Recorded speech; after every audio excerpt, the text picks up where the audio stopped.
Кражи, грабежи, разбои, причинение тяжкого вреда здоровью, распространение наркотиков, мошенничество – вот те преступления, которые приходится расследовать капитану юстиции Алексею Бабушкину.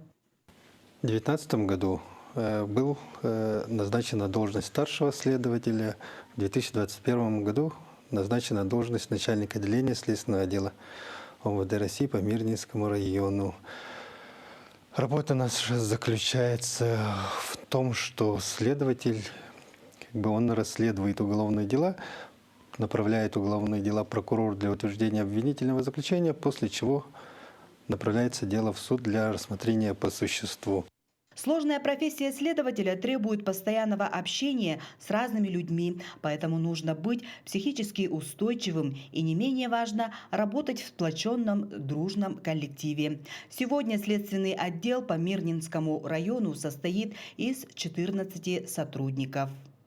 Органами предварительного расследования в системе Министерства внутренних дел Российской Федерации расследуются уголовные дела категории тяжких преступлений, средней тяжести и иногда небольшой тяжести. Это, как правило, преступления против личности, это умышленное причинение тяжкого вреда здоровью.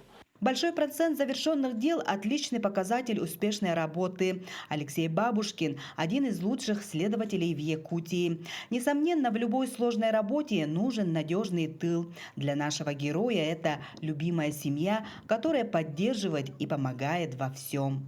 Они уже, наверное, привыкли, понимают, что работа нужна, того стоит, и понимают, входят в положение, ждут. В свободное от работы время, конечно, уделяю семье, пытаюсь проводить свободное время с семьей, с детьми.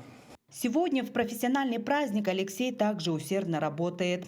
Ведь кроме следователей никто не раскроет преступление, а значит, не защитит права и свободы человека и гражданина. Анна Васильева, Мирный.